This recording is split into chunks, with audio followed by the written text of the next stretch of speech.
Keep striving and surviving. You must be strong.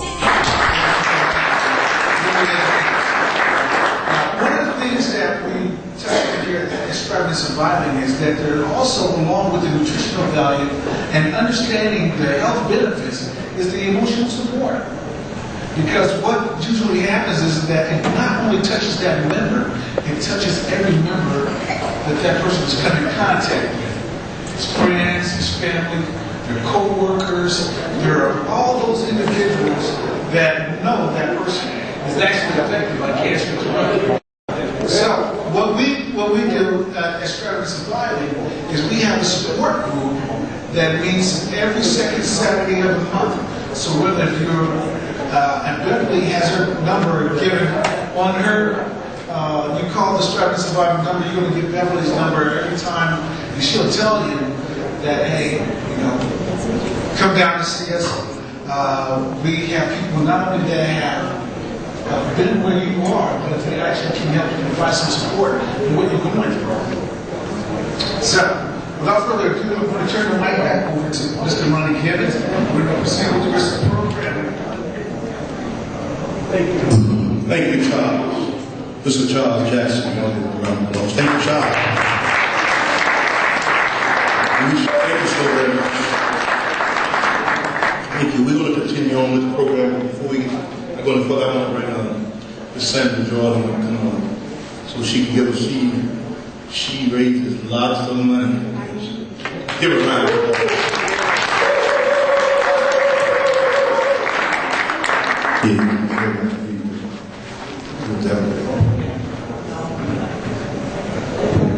Hi everybody, I'm Sandra Jordan and I'm here from North Chicago. And I have to say, in this crusade I've been very blessed. Not myself nor my family have ever been touched from breast cancer. In 2002 I decided to take a commitment on to walk from Kenosha to Chicago. Needless to say, I was 359 pounds. I lost 242 pounds. This year, I do, as Sinai, I know that I walked for Ahon. I've walked 31 walks as of this year. I have raised over $875,000. And I have saved, touched a lot of lives, and it's life-changing. When you walk over that line after you walk 60 miles or you walk 40 miles, it's life-changing. Not only for yourself, but for everybody that you touch. If anybody would like to experience that experience, to be able to walk that 40 miles, come on. June 5th and 6th, we will. We'll walk one more time. We start in Soldier Field, we walk to Skokie, and we walk back. Last year, we were able to raise $9.7 million.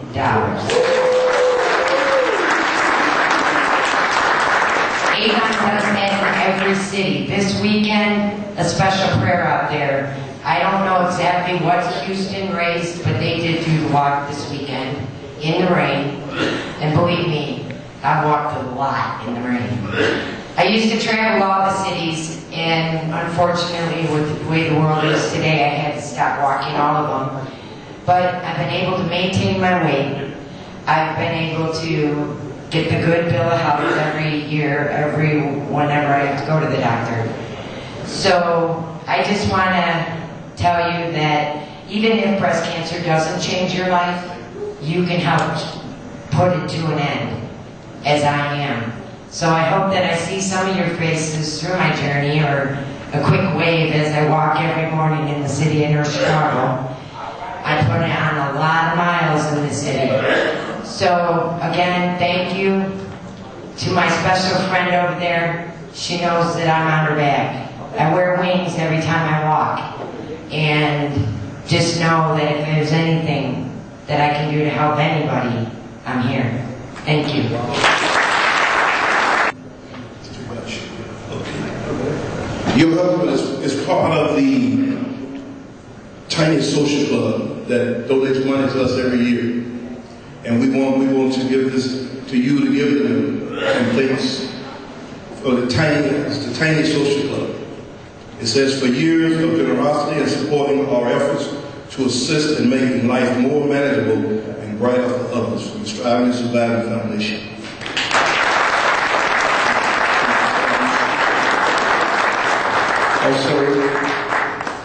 Also, we have Ms. Pat here. She's not here. She works so hard also and this plaque is for her.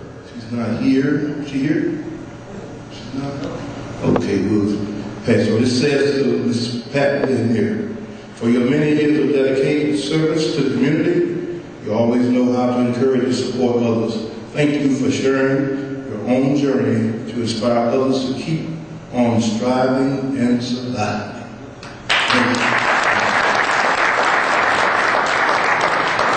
And we want to get on, before we go any further, we want to, the president of Striving and Surviving over in the corner is Beverly Ray.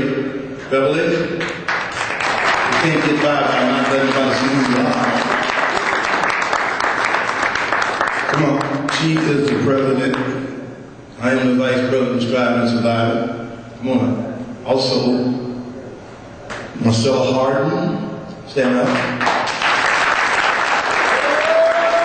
Mr. John Wells. Also, Mr. Lester's not here, but we got a little entertainment for you. But you want to say that? And also Mr. Charles Jackson. Where's he at? Where Charles? There you go. And Mr. Charles Jackson. Yeah. And we want to say, you know, we've done this for 9 years, and some people always come, and some faces are not here today. And so I don't miss anyone. If you know anyone in your family that have died of cancer, please stand up real quick for me. Stand up. Anyone? Stand up, please. All is gone is my sister, Verna France. Barbara Jackson, or Mr. Charles Jackson is not here. And I want you to quickly say the names of your family members that are gone. Our first presenter is Dr. Sharma. She is an internist. I mean, pronounce it wrong, but she'll clear it up for me. She's an internal medicine doctor, correct? And she works at Condell Medicine, has been involved in holistic healing, and she does a lot of good work down in that area here. We are so proud to have her here with us today. So without further ado, getting started here, Dr. Sharma.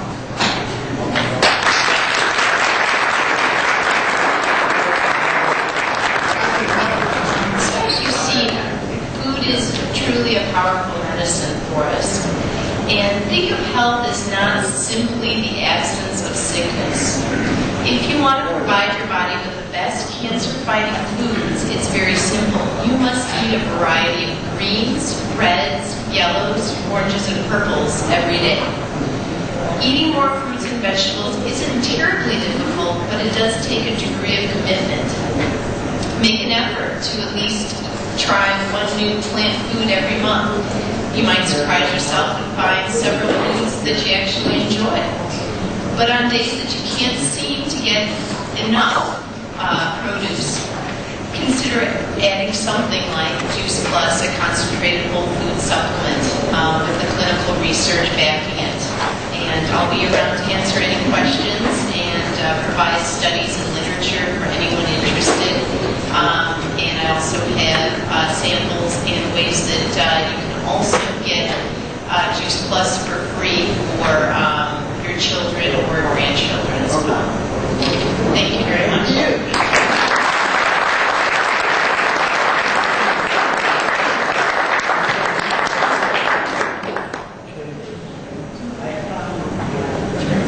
Websites I was just asked. I do have my business card at the back table there, and like I said, some literature if anyone's interested. I'm happy to answer any questions. Thank you. Dr. Angela Jones.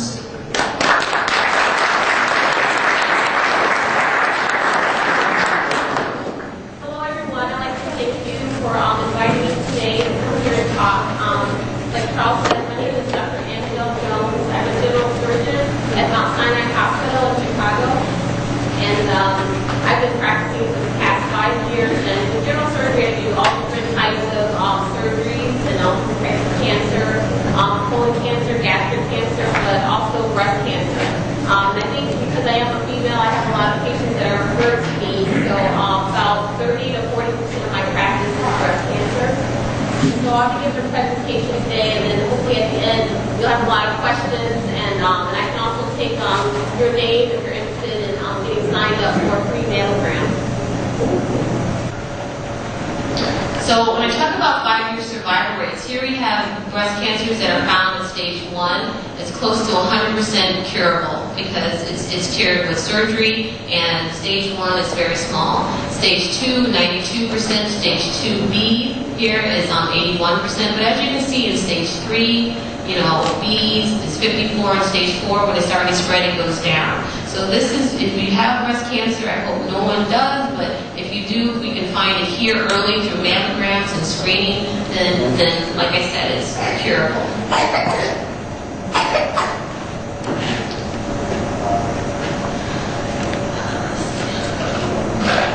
So what should you be doing? So obviously self-breast exams, right? So we feel our breast once a month. It doesn't matter, when you do it. Just make sure you do it frequently. Is that you're looking for palpable masses. So obviously something that's new, you have to notice it in your breast. So do it once a month. Also nipple discharge. When we come in, they have white nipple discharge, yellow, green, blue. Those colors are okay. What you want to be kind of aware of is if it's watery, like clear like water, or bloody, and if it's coming out of just one breast. If you have nipple discharges coming out of both, I tell my patients that that's physiologic, that's most likely going to be normal. But if it's coming out of one breast and it's watery and bloody, you need to see your doctor. But I see all different types of patients with all different types of nipple discharges. I tell my primary doctors, if you're not sure, just send them to me. I'll talk to them about it. So I take all patients. Also skin changes, color, changes, redness that won't go away, retraction of the skin of your breast if it's being pulled in, or if your nipple is sinking in and that's new, that's something to be concerned about. And also, breast pain. I think we all have had breast pain, right? And so I tell patients that it's very rare that breast cancer presents as just pain. With all of your other films and everything else being negative, it's rare that breast pain by itself. But what's important is that if it's pain that's in one spot, one breast, you can pinpoint it, then I'm more concerned with that, so we might do some additional tests. But it's non-cyclic pain, so breast pain that's associated with your menstrual cycle is normal, okay? But if it's on one side in one specific area and it never goes away, then you definitely need to see your physician. Like I mentioned before, a newly inverted nipple, and also a mass in your armpit. If you feel an enlarged lymph node in your armpit. So obviously, regular screening begins at 40. Now, if you have a mom or a sister that developed breast cancer in their 30s, then you should start your screening in your 20s. Okay, so if you have a first-degree relative, that's either mom or sister, that's developed breast cancer, you need to begin your screening 10 years before their diagnostic age. Okay, so that's when you have to do it earlier. Mammogram, breast exam by a physician. So also, you can't just get mammograms every year. You have to also pair that with an exam, because as you get your mammogram report, it says at the bottom, a negative mammogram does not, connotate, that nothing is wrong. So you have to have a normal exam also. So obviously we have to be assertive, okay? You have to know your schedule of screening. So whatever age you are, you should be doing something. If you're in your 20s, you should be seeing the doctor every year and then doing self-breast exams. If you're 40, you should be getting yearly mammograms, okay? Everybody over, I think, really the age 15 should be getting yearly pap smears, okay? So not just mammograms, we're supposed to be getting our pap smears also breast exams, and then colonoscopy every 10 years if you're 50. So I tell patients too, we figure out if their mammograms abnormal, we take care of that. Maybe we have to do a biopsy or something like that. But they're 55 and 65, we're going to tell them the next thing we're going to do after we finish this is set you up for your colonoscopy, and they're like, oh no. But that's important too. Colon cancer is also very curable too if we find it early, so it's very important. So what is Chicago doing? And I know we're not kind of Chicago, but that's where I'm from. So the Illinois Department of Public Health Office of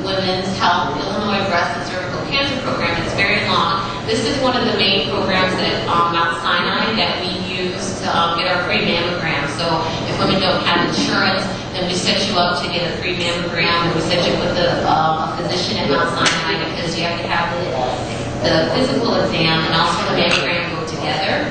And also a Silver Lining Foundation, that's one of the foundations that does donate money to Mount Sinai to help us supplement patients who don't have insurance. And also Stand Against Cancer, that's another program that we get free mammograms and pap smears through. And also the Avon Foundation, they donated money to Mount Sinai for our breast navigators. Those are the angels, the people that help us, navigate the system for our patients. So what is Mount Sinai doing? We have a commitment to improve and streamline care. So if you ever had to get some extra films or get a biopsy, it's confusing. Sometimes you don't know where to go. Your appointments can be confusing at times. Mount Sinai, we have 5 breast navigators who, when I have a patient that doesn't show up for my clinic or doesn't show up for a biopsy, and I find out, I give them their name, I say, can you find out why they didn't come? Can you kind of help me? And they walk my patients once they get a diagnosis, the breast cancer, they're upset. I have the breast navigators come over and guide that patient through the system and to their next appointment. We have digital mammography at Mount Sinai. We have minimally invasive breast procedures. So in my clinic, I do the ultrasound there in the clinic. If you feel a mass in your breast, we do the ultrasound together there, and I can tell you right away whether or not I see something. I do ultrasound-guided cyst aspiration and biopsies in my clinic, and we also do them at the hospital too. So some biopsies I'll do in the clinic, some I'll send over to the hospital to get done. And also 2 full-time breast radiologists, which I mentioned before is very important. And also a breast MRI is on site at our hospital. So a lot of my young patients who have a mother or sister who are diagnosed with breast cancer at a young age, if they have to be screened in their 20s or 30s, a mammogram isn't very helpful because young women have very dense breasts, so mammograms often do not pick up breast cancers in young women. So often I will screen them with a breast MRI because it's more sensitive. And so that's also an important part of breast care. All cancer victims all over the world. A special dedication to Hattie, Maddie, Verna, and Kathy. And to all the breast cancer victims, we care about you and we love you very much. So be strong. I was walking in the park one bright and sunny day. I observed a lady sitting on a bench. She was crying her life away. I said to her, is that something that I can do? She said, I just